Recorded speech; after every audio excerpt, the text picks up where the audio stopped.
दोस्तों, एक बेटी जो अपने पिता से एक कुत्ता लाने की ज़िद करती है, क्योंकि जो बेटी घर में अकेली थी, उसके माँ बाप के कोई और औलाद नहीं थी। इसलिए जो पिता होते हैं अपनी बेटी की सभी ज़िद्दों को पूरी करते हैं और उसके लिए हर चीज़ मुहैया कराते हैं। इसलिए उसकी ज़िद मानकर उन्होंने उसे एक कुत्ता ला कर दिया। वो जो बेटी थी उसकी, वो कुत्ते के साथ में ज़्यादा घुल मिल जाती है और उसके साथ में रात दिन गुजारने लगती हैं। लेकिन एक बार वो कुत्ता कुछ ऐसा कर देता है जिसे जानने के बाद हर कोई हैरान रह जाता है।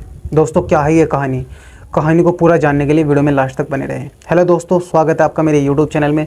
अगर आप चैनल पर नए हैं तो प्लीज़ चैनल को सब्सक्राइब करें और वीडियो अच्छा लगे तो इसे शेयर ज़रूर करें। दोस्तों, आज की जो कहानी है वो जम्मू की है। जम्मू में एक कॉलोनी है प्रेम नगर, और उसी कॉलोनी में एक परिवार रहता है, जिस परिवार में केवल 3 सदस्य होते हैं। जिसमें परिवार का मुखिया होता है, उसका नाम होता है सुरेंद्र, और जो उसकी पत्नी होती है वो होती है हेमलता, और उनकी एक बेटी होती है जिसका नाम होता है प्रिया। ये तीनों ही अपने जीवन को बड़ी ही सुखी और शांति से जी रहे थे।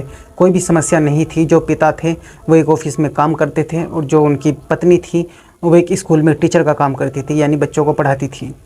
जो बेटी थी वो अभी स्कूल में पढ़ाई कर रही थी। उसका जो बेटी का सपना था बड़ा अफसर बनने का था। जो उसके पिता का था वो भी यही चाहते थे कि जो मेरी बेटी है कोई बड़ा अफसर बने।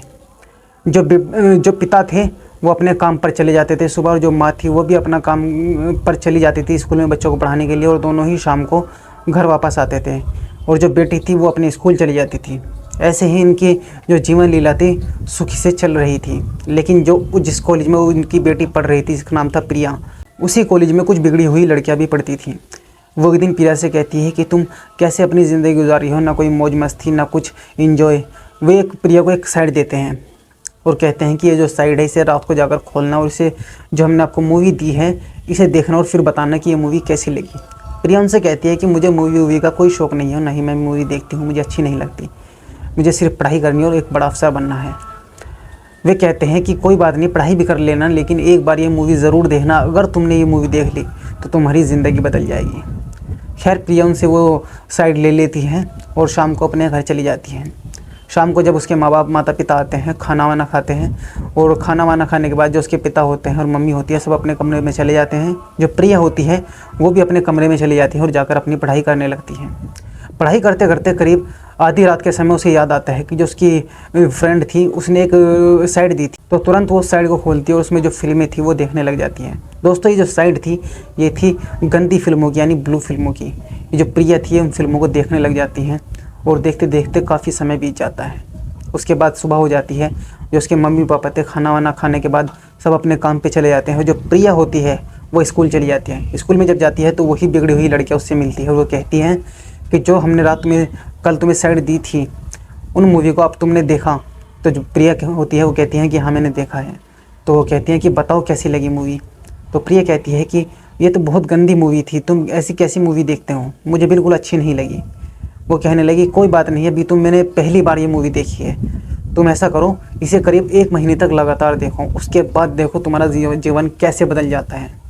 प्रिया मना करती है, लेकिन अपने फ्रेंड के कहने से वो कहती है कि चलो ठीक है एक बार देख लेती हूँ। अब प्रिया जो थी रोज़ रात को जब सब घर में सो जाते थे उसके बाद जो वो ये गंदी फिल्में देखा करती थी। ये देखते देखते उसे करीब 1 महीना हो जाता है और उसे उसकी लत लग जाती है, और वो उसकी इतनी आदत हो जाती है जिसकी वजह से उसके शरीर में एक उत्तेजना पैदा होने लगती है, और उसके शरीर में एक हवस जागने लगती है। वो अपनी फ्रेंड के पास जाती है और उससे कहती है कि ये जो तुमने मूवी दी थी इससे मेरे शरीर में पता नहीं क्या होता है, एक उत्तेजना जागती है और शरीर में आग सी लग जाती है। अब जैसे उस मूवी में होता है मुझे भी वैसा ही करना है, तो इसलिए मेरी किसी से बात कराओ।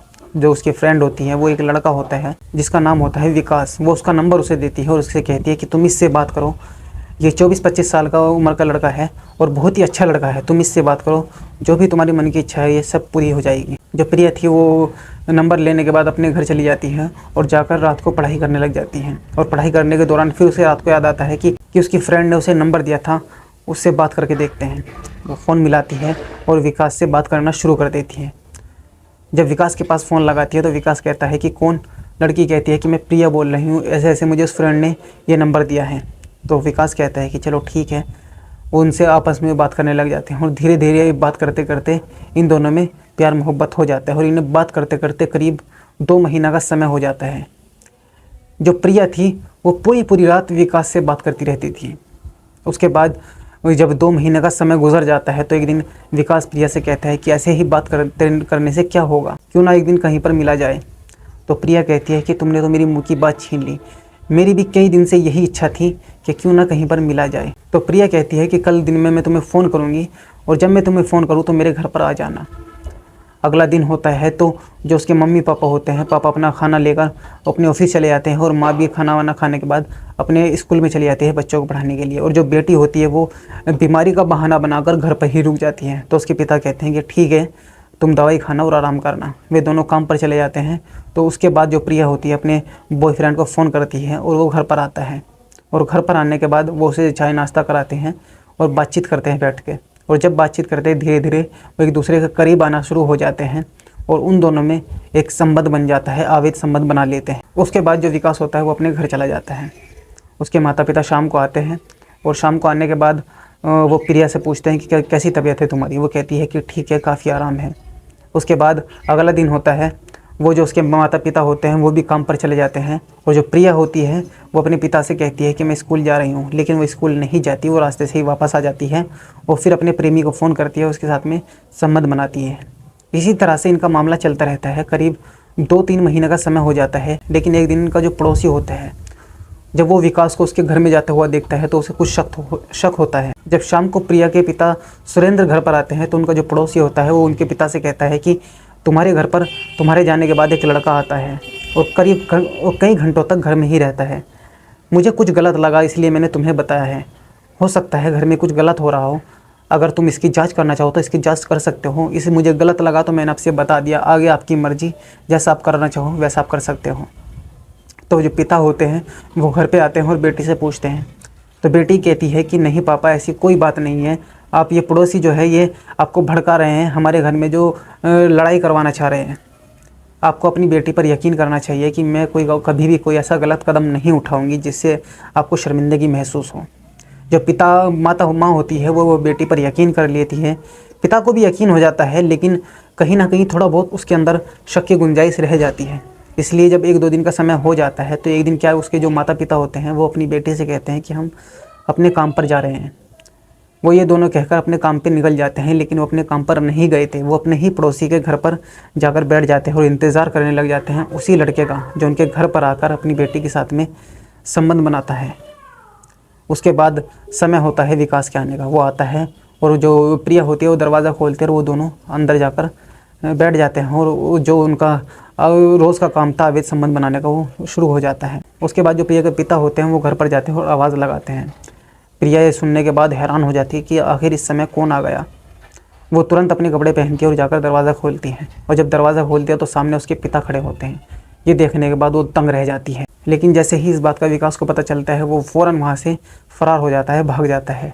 उसके बाद जो पिता होते हैं वो अपनी बेटी को के साथ में बहुत ज़्यादा मारपीट करते हैं, उसे समझाते हैं। जो प्रिया होती है वो कहती है कि पापा इस बार माफ़ कर दो, आइंदा कोई ऐसी गलती नहीं होगी। कई दिनों तक जो प्रिया होती है वो विकास से नहीं मिली थी। जो प्रिया माँ बाप होते हैं वो सोच लेते हैं कि चलो हमारी बेटी को अब अकल आ गई है, अब ये जो इसने जो कदम उठाया था वो जाने अनजाने में उठाया था, नादानी में उठा लिया होगा, लेकिन अब ये संभल जाएगी। उसके बाद जब कुछ समय बीत जाता है तो प्रिया अपने पिता से कहती है कि मुझे एक कुत्ता चाहिए। जो पिता होते हैं वो प्रिया की हर जिद को पूरा करते हैं, इसलिए वो उसे एक कुत्ता बाज़ार से ख़रीद कर लाकर दे देते हैं। जो प्रिया होती है वो उस कुत्ते के साथ में घुल मिल जाती है और उसे अपने ही बिस्तर पर सुलाने लग जाती है। उसके बाद जब कुछ समय बीत जाता है तो फिर से विकास के पास फ़ोन करती है और उससे कहती है कि तुम मेरे घर पर आना और अपने साथ में कोई एक धारदार हथियार लेकर आना। जब उसके घर पर आता है तो प्रिया कहती है कि मैंने अपने पिता को और माता को नींद की गोली दे दी है, इसलिए वो गहरी नींद में सोए हुए हैं। उसके बाद जो उसका आशिक होता है वो उन दोनों का गला काटकर उनकी हत्या कर देता है और विकास को वहाँ से वो फरार कर देती है, उसे भगा देती है। उसके बाद जब मोहल्ले वालों को पता चलता है वो शोर मचाती है तो मोहल्ले वाले इकट्ठा हो जाते हैं, भीड़ जमा हो जाती है। और जब उससे पूछा जाता है कि यह सब कैसे हुआ तो जो प्रिया होती है वो बताती है कि घर में चोर आए थे और मम्मी पापा को उन्होंने मार दिया और घर में लूटपाट की और मैं एक कमरे में छुप गई थी, इसलिए मुझे उन्होंने कुछ नहीं किया। लेकिन जब मोहल्ले वाले देखते हैं कि जो घर का मेन दरवाज़ा है वो भी अंदर से बंद था और जो कमरे का दरवाज़ा है वो भी अंदर से लॉक था, तो फिर ऐसे कैसे हो सकता है कि चोर अंदर आ गए और बाहर गए और सब दरवाजे अंदर से बंद हैं। उन्हें थोड़ा शक होता है, वो पुलिस को फ़ोन करते हैं। मौके पर पुलिस आती है और मामले की छानबीन करती है और जब मामले की छानबीन करती है तो तो पुलिस प्रिया से पूछताछ करती है और प्रिया वही सब बताती है जो उसने पड़ोसियों को बताया था। उसने पुलिस वालों से भी यही कहा कि घर में चोर आए थे और माँ बाप को कत्ल कर भाग गए और मैं छुप गई थी इसलिए बच गई। लेकिन पुलिस वालों को ये बात हजम नहीं हुई। उन्होंने जो प्रिया की थी उसके बारे में जानने की कोशिश की तो पता चलता है कि जो एक विकास नाम का लड़का है उसका काफ़ी दिनों से उसके साथ में संबंध था और माँ बाप ने कई बार इन दोनों को समझाने की कोशिश भी की थी लेकिन फिर भी नहीं मान रहे थे। उसके बाद जो प्रिया की कॉल डिटेल पुलिस के खंगालती है तो पता चलता है कि उसने काफ़ी समय विकास से बात करने में ही बताया है। उसके बाद जो विकास का नंबर होता है उसे भी पुलिस खंगालती है और पता चलता है कि जो ये दोनों एक दूसरे से काफ़ी समय तक बात करते रहते थे और जिस दिन ये कत्ल हुआ उस दिन इन दोनों की लोकेशन एक ही जगह थी। इन दोनों को गिरफ्तार कर लिया जाता है और सख्ती से पूछताछ की जाती है तो ये दोनों अपना जुर्म कबूल कर लेते हैं। दोस्तों फिलहाल पुलिस ने इन दोनों को जेल भेज दिया और आगे की छानबीन चल रही है। दोस्तों इस कहानी को सुनाने का मकसद किसी को परेशान करना नहीं है और ना ही किसी का दिल दुखाना है, बल्कि आपको जागरूक करना है, आप तक जानकारी पहुंचाना है कि अगर आपके बच्चे को आप फ़ोन देते हो तो आपको ये जानकारी ज़रूर होनी चाहिए कि आपका बच्चा उस फ़ोन में क्या कर रहा है, कहाँ वो जा रहा है, कौन सी साइड वो खोल रहा है और क्या चीज़ वो उसमें देख रहा है। अगर आपको ये सब कुछ मालूम नहीं तो आपने अपनी और अपने बच्चे की ज़िंदगी को खतरे में डाल रखा है और अपने बच्चे के करियर को भी खतरे में डाल रखा है, क्योंकि न जाने वो किस साइड पर चला जाए और क्या देखने लग जाए और किस चीज़ की उसे लत लग जाए और वो क्या कदम उठा सकता है उसके चक्कर में, उसका अंदाज़ा आप नहीं लगा पाओगे फिर। इसलिए सावधान रहें, सतर्क रहें। दोस्तों अगर आपको ये वीडियो अच्छी लगी तो इसे ज़्यादा से ज़्यादा शेयर ज़रूर करें और अपना नाम कमेंट में हमें ज़रूर भेजें और बताइए कि आप कहाँ से हमारी वीडियो देख रहे हैं, ताकि अगली वीडियो में हम आपका नाम अपने जो वीडियो है उसमें बता सकें। तो मिलते हैं अगली वीडियो में, तब तक के लिए धन्यवाद।